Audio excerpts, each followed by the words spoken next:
And so in part 2 of this video, let's look at that verse again. Give not that which is holy unto the dogs, neither cast ye your pearls before swine, lest they trample them under their feet and turn again and rend you. So here we've got the King James, the traditional text, and here we've got the equivalent in the Aramaic Peshitta New Testament. And the word here, titlun, is interesting because it does look very, very much like the word to give in the plural, so it's entirely understandable why people would have translated it that way. But really, it's also a play on words because it's the verb tala, to hang. In Hebrew also the verb tala is to hang. There's lots of verses to show that really. So it's a kind of play on words. It looks like the word to give, but really it's the verb to hang. Equally, if we look at kudsha, that's certainly the word to be holy, the root to be holy. And if you know Hebrew or Aramaic, you'll find there's lots and lots of references to kodesh, meaning holy, etc. So it's entirely understandable why people would have translated it holy. And yet in Aramaic, not in Hebrew, but in Aramaic, there is plays on words in that. Kodesh in Aramaic also means a nose ring or an earring. And so if I just go across to the Targums here we have, for example, Genesis chapter 24, verse 22, talking about Rebekah.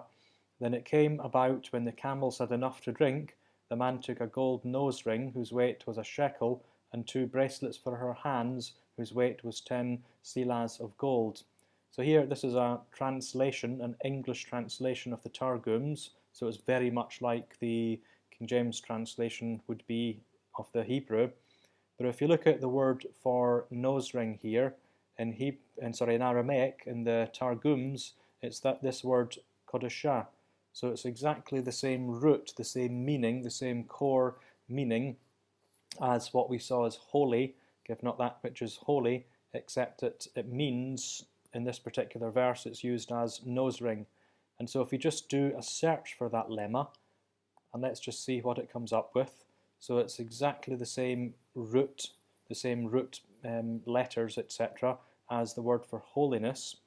And yet here we have the verses, for example, the man took a gold nose ring, and that's Kodesh, it's highlighted here.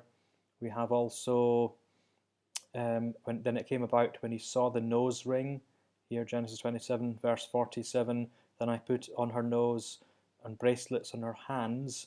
So again, it's that same root, Kodesha. If you look at Genesis chapter 35, verse 4, etc., earrings, it's translated. Isaiah chapter 3, verse 20, again we can see earrings. So that word, although it does mean holy, it's a dual play on words, because it also means Kodesha, meaning an earring, a nose ring. And so that doesn't work in the Hebrew. For example, if you go to the Tanakh here, look at that original verse, Genesis chapter 24, verse 22. Earring is, of course, nezem in Hebrew. It's a completely different word and there's no relation whatsoever to the other Hebrew word meaning holy. So in Hebrew, this wouldn't be a play on words. Specifically, it's a play on words in Aramaic. And again, this adds weight and authenticity to the idea that the disciples spoke in Aramaic and that their preaching was in Aramaic, because that's all these puns and plays on words only make sense. They're only puns and plays on words in Aramaic. They don't occur in Greek, it doesn't occur in Hebrew, only in Aramaic. And so when you read the Aramaic Peshitta New Testament and when you understand it, and when you look out for these puns and plays on words, you find a beauty, an elegance, an originality, even a humour in some of the parables of Jesus. These actually are almost comical examples of what you wouldn't do.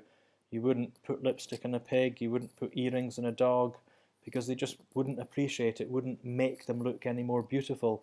And equally, casting that which is holy unto people who just don't care about those things isn't going to turn them into holy people.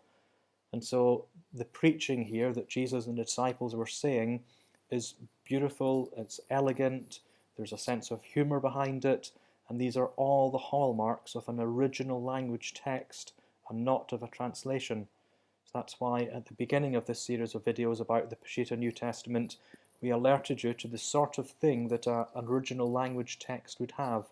And we're seeing this over and over again in the Aramaic Peshitta New Testament, and emphatically not in the Greek and not in any English translation. This is unique to Aramaic, and it's even not occurring in Hebrew either.